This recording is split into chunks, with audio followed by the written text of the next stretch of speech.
अच्छा ये बताइए, कोई सिर्फ अगर कोई हुजूर के दामन रहमत को पकड़ना चाहे, यानी दाखिले इस्लाम होना चाहे, तो उससे सबसे पहला काम क्या कराया जाएगा? उससे कहा जाए कि पासपोर्ट बनवाओ, पहले हज करो। अरे आप भी बोलो। उससे क्या कहा जाएगा कि पहले नमाज पढ़ो? कि उससे कहा जाएगा कि 2 महीना रोजा रखो? पहले सबसे पहला काम क्या कराएंगे? आप ही बताइए। कलमा पढ़ाएंगे। एक बार कलमा आप पढ़ के बता भी दो, ताकि हमारे ऊपर इल्जाम ना आए कि हमने कुछ नया कलमा बताया है। सुभान अल्लाह। एक बार कह लो सुभान अल्लाह। कलमे में 2 टुकड़े, क्या? ला इलाहा इल्लल्लाह मुहम्मदुर रसूलुल्लाह। इन दोनों का इकरार और दिल से तस्दीक करने के बाद बंदा मुसलमान होता है। क्या होता है? मुसलमान होता है।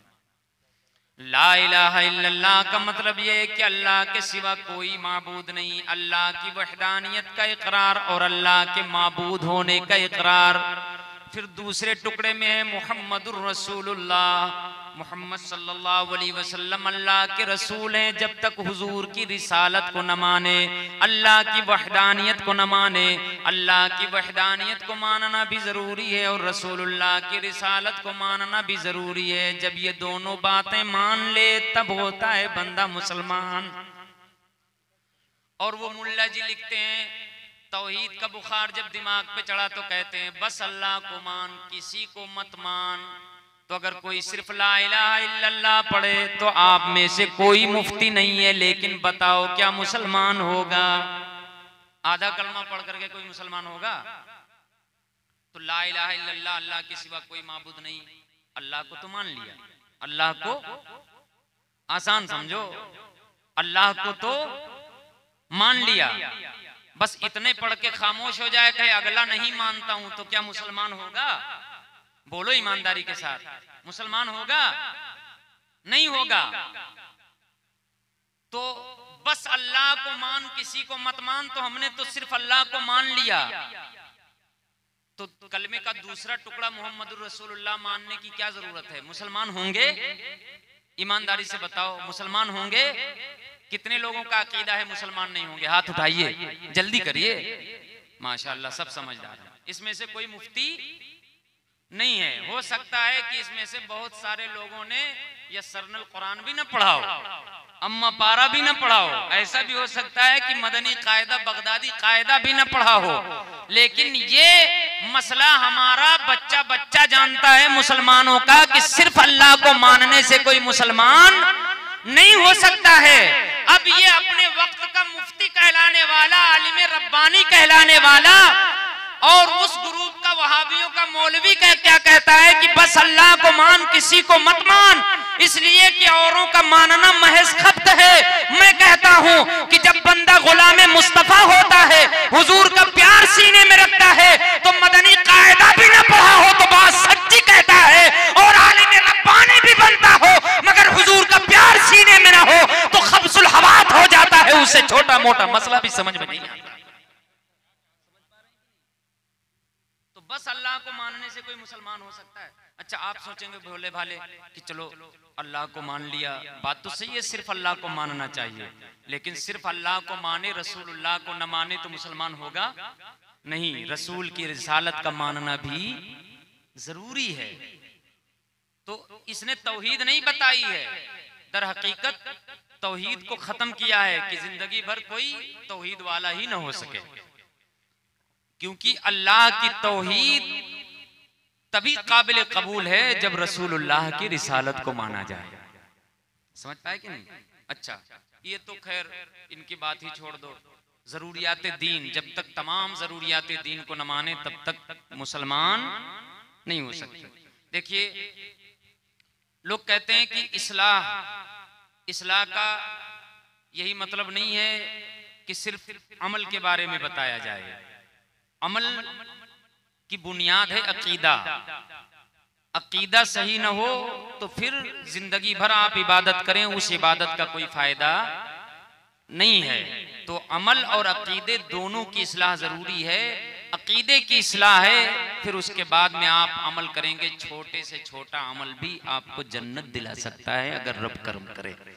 और अगर आपका अकीदा खराब हो तो हज एक बार नहीं 75 बार करें, उसका कोई फायदा नहीं होगा। जिंदगी भर सजदे करें, उसका कोई फायदा नहीं होगा। देखो, इब्लीस का अकीदा खराब हो गया था। इब्लीस का क्या खराब हुआ? अकीदा। इब्लीस फरिश्तों को पढ़ाता था। किसको पढ़ाता था? ये जोगिनपुरवा वालों को नहीं पढ़ाता था। किसको पढ़ाता था? सब लोग बोलो। फरिश्तों का टीचर था। वो भी कहां पढ़ाता था? अजहर यूनिवर्सिटी में नहीं पढ़ाता था, और ना हमारे और आपके मदरसे में पढ़ाता था। फरिश्तों को पढ़ाता था और जन्नत में पढ़ाता था। कहां? जन्नत में। हाँ, इतना बड़ा टीचर, इबादत गुजार इतना, परहेजगार इतना कि मुफस्सिरीन बयान फरमाते हैं अगर उसके सजदे जमीन पे बिछाए जाएं तो राई के दाने के बराबर कहीं जमीन खाली नहीं रहेगी जहां उसके सजदे न पहुंच जाएं। 1000 बरस से ज्यादा उसने इबादत की। उतनी इबादत तो हम कर ही नहीं सकते, हमारी 100 साल की उम्र नहीं हो पा रही है। उसने 1000 बरस से ज्यादा इबादत की है। हम उसकी उम्र नहीं बता रहे हैं, उसकी इबादत बता रहे हैं। इतना बड़ा आबिद व जाहिद, लेकिन हुआ क्या? उसके अकीदे में कोई खराबी नहीं, वो अल्लाह को मानता था। लेकिन जैसे ही उसने हजरत आदम के सजदे से इनकार किया, अल्लाह पाक ने फरमाया लिल मलाइकति इसजुदू लि आदम। अल्लाह फरमाता है कि हमने फरमाया मलाइका से कि आदम को सजदा करो। फसजदू इल्ला इब्लीस, सबने सजदा किया सिवाय इब्लीस के। वो अकड़ा खड़ा रह गया। जब अकड़ के जनाब खड़े हो गए तो अल्लाह पाक ने पूछा कि तुमने सजदा क्यों नहीं किया? क़ाल मा मनाका अल्ला तस्जुदा इज़ अमरतुक। अल्लाह पाक ने फरमाया कि जब मैंने तुझे सजदे का हुक्म दिया था तो तुझे किस चीज ने सजदे से रोका? तूने सजदा क्यों नहीं किया? क़ाल अना खैरुम मिन्हु। तो पता है क्या कहा? उसने कहा कि मैं आदम से बेहतर हूं। क्या कहा? आदम से बेहतर हूं। बस, अब यही नहीं कहा कि आदम से बेहतर हूं। इल्म का इतना बुखार चढ़ा, तौहीद का इतना बुखार, उसको भी दिमाग पे बुखार चढ़ गया था। उसने क्या कहा? बाकायदा उसने दावा किया क्या? कि मैं आदम से बेहतर हूं, और फिर कायम की।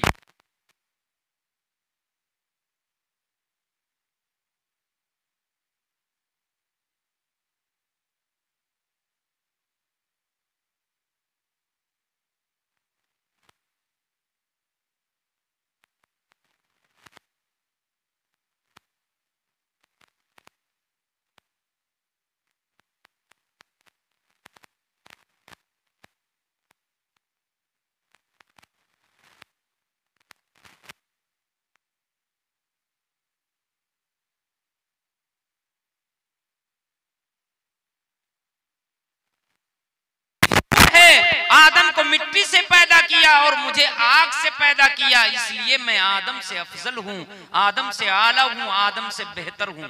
हजरात, अगर हम में से और आप में से कोई होता और जवाब न देता तो कोई कह सकता था कि वो बंदा लाजवाब हो गया। क्या हो गया?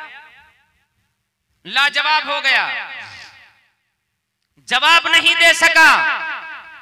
लेकिन कुरान का मुताला करें, अहादीस का मुताला करें, बड़ी जिम्मेदारी के साथ उलमा तशरीफ फरमाए। मैं आपको बताता हूं कि अल्लाह ने इब्लीस का कोई जवाब नहीं दिया।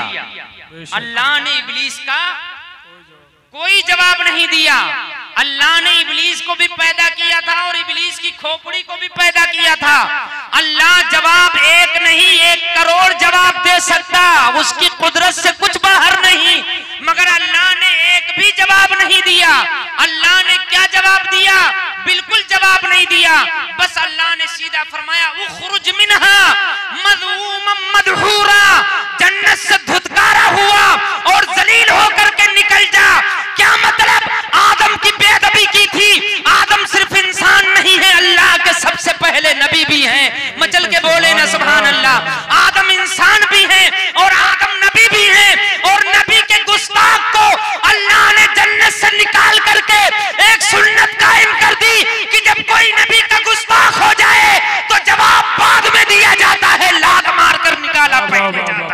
बेशक, बहुत खूब, माशाअल्लाह माशाअल्लाह, बहुत खूब। वरना अल्लाह चाहता तो करोड़ों जवाब दे देता, मगर अल्लाह ने जवाब नहीं दिया, बल्कि अल्लाह ने सीधा जन्नत से नेमत की जगह से निकाल दिया। अल्लाह का शुक्र है कि हम सुन्नियों के यहाँ ये सुन्नत भी जारी है कि जब कोई गुस्ताख रसूल मस्जिद में घुसे तो खैरियत बाद में पूछते हैं, नबी का गुस्ताख है उसे निकाल पहले दिया करते हैं। बेशक, सुभान अल्लाह। समझ में आया कि नहीं?